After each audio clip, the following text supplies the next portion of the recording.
আসসালামু আলাইকুম রহমতুল্লাহ। প্রথমেই যে বিষয়টা সেটা হচ্ছে বিচারের পাশাপাশি আমাদের প্রথমেই এই সময় এসে আমাদেরকে একটা প্রশ্ন করতে হবে, যারা এত বছর ধরে গত 16 বছর ধরে এই জেল জুলুম অত্যাচার গুম খুন এবং হত্যার সংস্কৃতি বজায় রেখেছে, তাদেরকে কারা এই বাংলাদেশ থেকে সেফ এক্সিট দিয়েছে তাদেরকে খুঁজে বের করতে হবে। কাদেরকে ক্যান্টনমেন্টে আশ্রয় প্রশ্রয় দেওয়া হয়েছে, কারা এদের সাথে জড়িত তাদেরকে খুঁজে বের করতে হবে। পৃথিবীর ইতিহাসে আর কোথাও নেই একই সাথে শিক্ষক, বুদ্ধিজীবী, অভিনেতা, নায়ক, পেশাজীবী, শ্রমজীবী একই সাথে ফ্যাসিস্টের পা চেটেছে। আজকে আমাদের সময় এসেছে তাদেরকে খুঁজে বের করা, যেই ডাক্তার সেদিন আহতদেরকে চিকিৎসা দেয়নি, যেই জনগণের পয়সার কেনার বুলেট যাদের দরকার ছিল, যেই বিজিবি থাকার দরকার ছিল সীমান্তে, তাদেরকে ডেকে এনে তাদেরকে দিয়ে কারা গুলি চালিয়েছে তাদেরকে খুঁজে বের করতে হবে। আমার পুলিশ ভাইদেরকে কারা ব্যবহার করেছে তাদেরকে খুঁজে বের করতে হবে।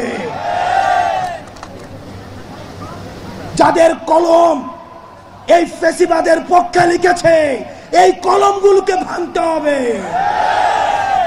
যেই যার জিহ্বা এই ফ্যাসিবাদকে সমর্থন জুগিয়েছে এই জিহ্বাগুলোকে আটকাতে হবে। যেই নায়ক, যেই অভিনেতা, যারা সিনেমা বানিয়েছে এই ফ্যাসিবাদের পক্ষে, লক্ষ লক্ষ কোটি দিস্তা কাগজ এই ফ্যাসিবাদের পক্ষে সমর্থন জুগিয়েছে, এই কাগজগুলোকে পোড়াতে হবে।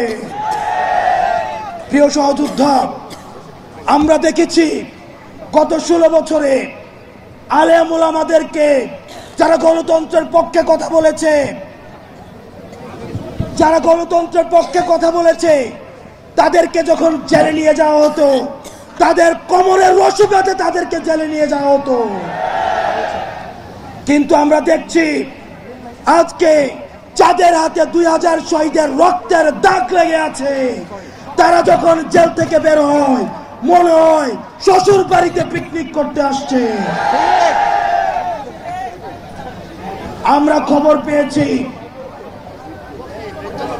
ক্যান্টনমেন্ট গুলাতে, জেলখানা গুলাতে নাকি রাতের বেলায় ব্যাডমিন্টন খেলার আয়োজন করা হয়। প্রশাসন, পুলিশ প্রত্যেকটা স্তরে স্তরে এই ফ্যাসিজমের আখড়া গড়ে উঠেছে।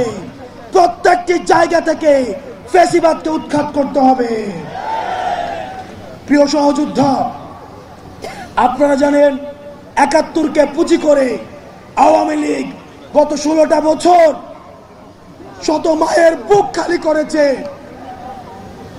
শত স্ত্রীকে বিধবা করেছে, শত সন্তানকে এতিম করেছে, শত মাকে সন্তান হারা করেছে। এই 71কে পুঁজি করে যারা এই 71কে আওয়ামী লীগীকরণ করেছে তাদেরকে বিচারের আওতায় আনতে হবে। প্রিয় সহযোদ্ধা, 71কে পুঁজি করে